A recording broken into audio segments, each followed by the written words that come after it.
Okay, so I was gonna make a review over this, which may be the thing you have seen before or after. I'm not really sure how I'm going to lay this out, but pretty much two things happened. It fell off my hands. This drum came off. It's supposed to be stitched, and the speaker either broke or wire came off. If you hit it, it tends to work. So I'm supposing it's just a wire. But the important thing about this is we are going to see how it's made inside. Just to have your daily dose of, of mechanisms. This is pretty much how it's made inside. There's 4 screws that I've already taken out in advance. And there's a 5th one that I also have to take out. It reminds me a lot to a hamster mechanism, only that this one may be a little, a little different. Let's see if I can... Oh, fuck me. Oh, okay. Okay, so it's the speaker. But I do believe I can actually fix the speaker. Because this thing was, it was working. It was playing sound. I think I still can see the 2 wires. Over there, I think it is. I think I can fix this. Okay. So first off, what I'm going to have to do is remove the speaker, disconnect it pretty much from here. And I'll see if I can put the phone somewhere. Okay. So first off, I'm going to take this speaker board out, desolder it with my USB iron. And it's supposed to sing Gummy Bear. I'm going to show it later on. Or, actually, I think I'm just going to leave it like this. And of course, here's the nifty little speaker, which, as you guys can see, magically, the glue has already decayed. And the little board came out, ripping the 2... I don't know if this can actually be seen. Ripping the 2 cables from the coil of the speaker out. And that's why when I would tap it, the thing would actually start singing a little bit. You fix this in a really easy manner. The first thing you have to do, and this is, again, I'm going to have a struggle trying to figure how to show this, because I can't really make too much of a zoom. I don't have a microscope or a proper... So I think what I'm going to do is I'm actually going to show exactly what I do. I'll do it on this cap. There we go. And I'll show you. So the first thing you have to do when something like this happens is very simple. It's actually very simple. First off, and this is kind of an OCD thing, but I usually do it, get rid of whatever solder there is on that board. Anything, I cannot even use the wick with the small iron. I'm actually using a USB powered soldering iron that I got last year, I think it was, and it really worked just awesomely well. So, of course, we're gonna need the solder roll, and of course, last but not least, a piece of wire. So what exactly do we do with the wire, you may ask? Because, well, this is what we do with the wire. We peel it, and we can find inside the strands, which, again, fucking zoom will not do it right, because it's fucking stupid. And I don't think the camera is dirty. No, camera doesn't show signs of being dirty. It's just a stupid flash that's bothering. There. Okay. So, the first thing we have to do is, as I said, peel the wire and separe 2 strands from that wire. These strands are going to be, first off, tinned with a little solder, and then, of course, cut. Why will they be tinned and cut? Because they are going to work as a tiny extension for the leads of the coil that broke. Because again, this by itself is not enough to go over the board and be soldered on there like it originally was. So what I'm pretty much going to do is hold this with the helping hands, tin it a little bit,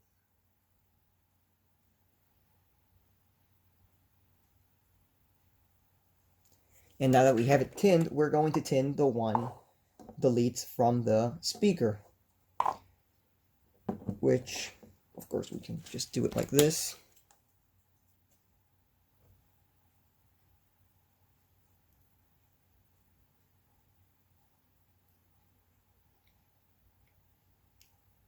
Now, as you guys can see, I'm having kind of a hard time doing this, if you guys can see, that is. And why is that? Because of course these things are not, they're not just little regular copper coils or copper, strings. Not strings, copper threads. They are actually isolated. They have like a varnish, which usually with a little bit of this acid that I have over here, this acid, I use it for everything. It really does a great job of sticking the solder. Another thing I forgot to say is that you have to spread them apart so that you don't solder them together or anything. And again, my fucking iron.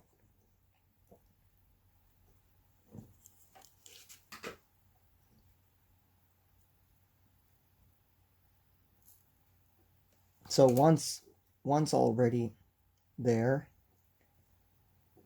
and the other one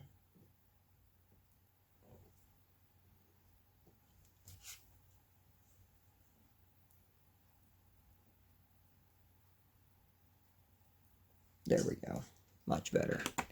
So next step, if you guys can actually see what I'm doing, that is,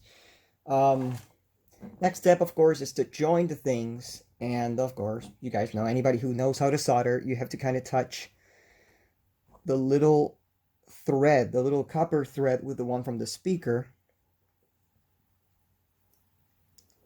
put it over it a little bit, and once you have it over, all you have to do is tin it a little like this.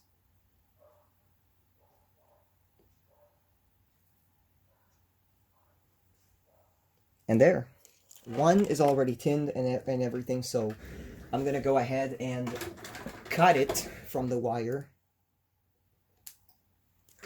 because this one's already, done. We're gonna go with the other one now.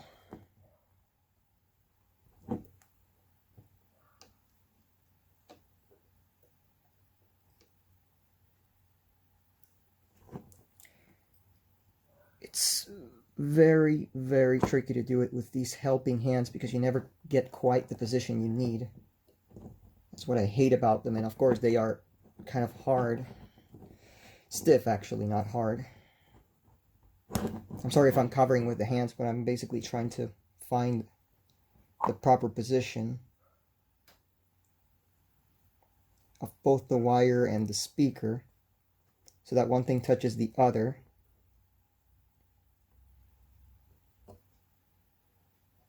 God damn it, come on.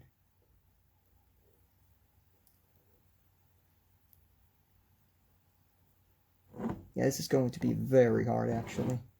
I'd rather do it by hand than having this piece of crap hold the thing. So pretty much right now what I have to do is solder it myself. Again, the same exact procedure.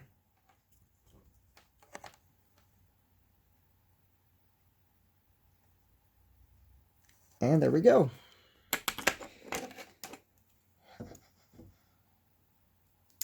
Right, so next step. Next step, of course, is to super glue the original board again. That's basic. So, of course, this had to be just clocked for the video. There was no other way. I hate these cheap super glues so much. Because when you need them the most, that's when they stab you in the back. Because the glue just won't come out. It won't come out because guess what? It's clogged. Fuck it. There we go. Anyways, a little super glue over here. Just still not coming off for some reason. Jesus Christ, what's so bad about this damn thing? Jesus. There we go.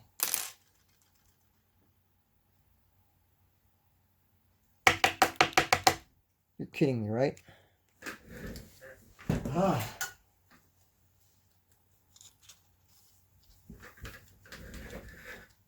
There. A little bit over here. Where's the board? Oh, cool. Now I lost the board. I'm a genius.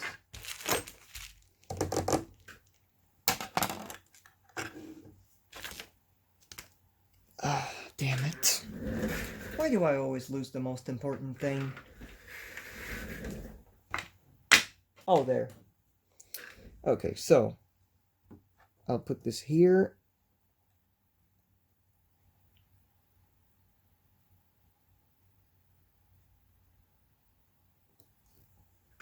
And we have that in place with a little paper wipe. I'll clean the excess. And we're going to pass the brand new coil. Or not coil, but you know, the brand new wire. And this is pretty much where it gets tricky because you don't have to solder it too much. Or, you know, keep the soldering iron for so much because it's going to get desoldered if you do that. 1 and 2. And of course the second one had to be the one that got desoldered. Let me see if I can get this straight.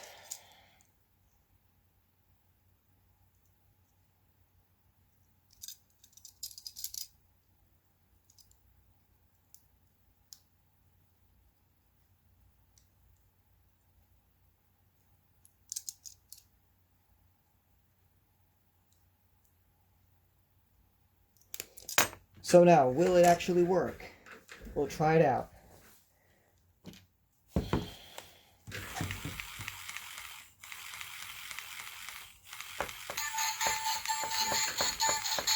As you see, it worked out just fine. So what I can do right now is put a little super glue here to protect whatever's left. And of course, snip the 2 other bits.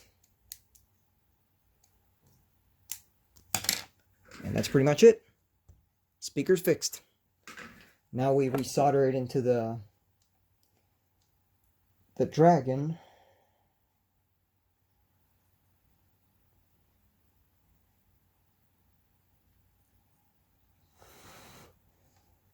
And we're going to have it settled.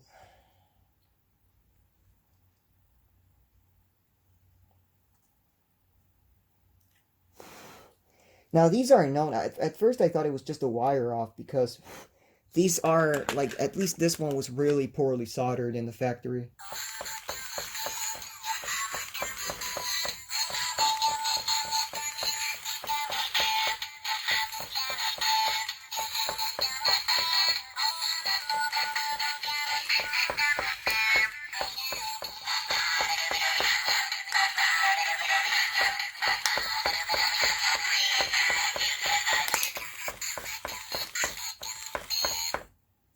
I'm trying to put it in. It's just not fitting.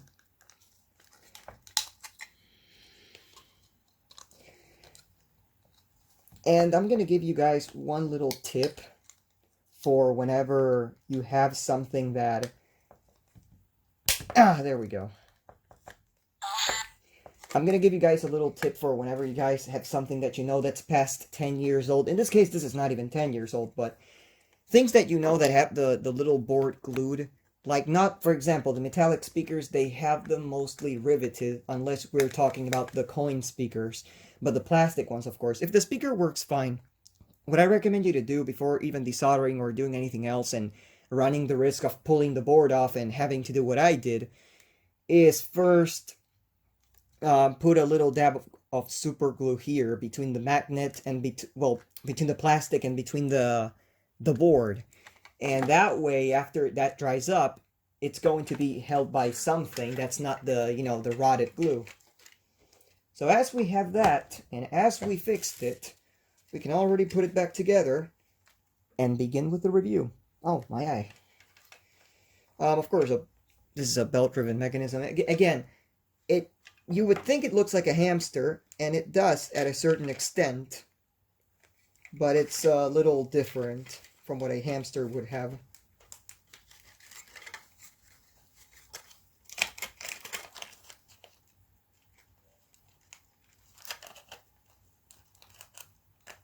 Okay.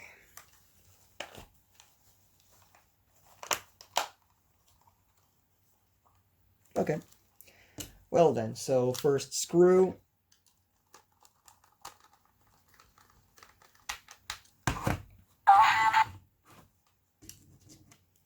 Second screw.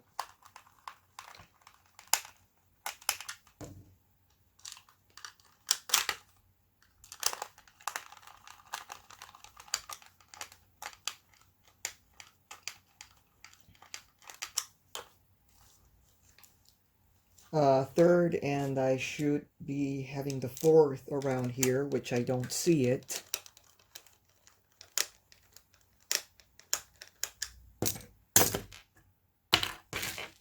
Oh, there.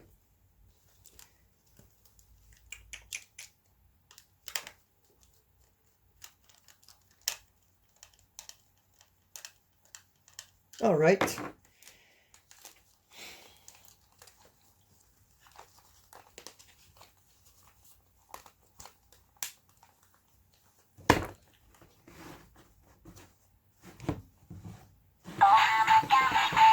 There we go.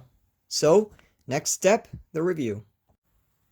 Well, here we go. A little bit of the backstory before I begin with this. I got this back in 2017, I believe. I got it the same day along with that one crying monkey with a pipe. And again, they both had really simple issues. They had wires off because they are cheaply made, but at least the soldering work was shit. So I think both wires were off, either for the battery terminals or for the button. Anyways, anything worked, like, it just did not work, so I got it for dirty cheap. Again, I can't quite remember if it was 2016 or 17.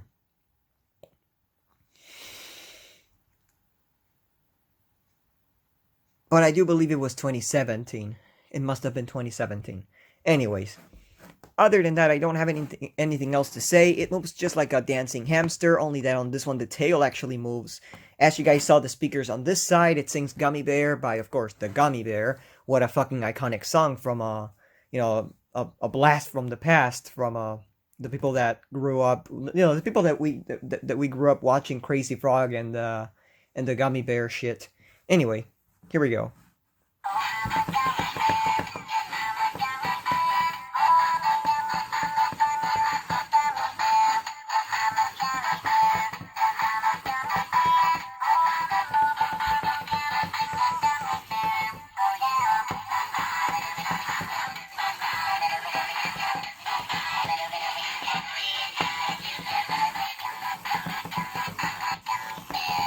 And of course, the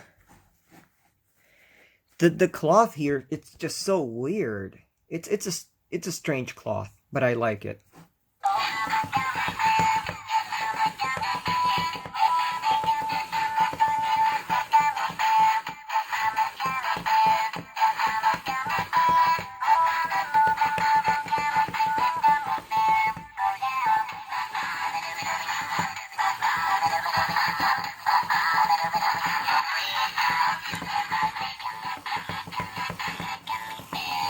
So, I hope you guys enjoyed it. Thank you for watching, and I'll see you all in the next video.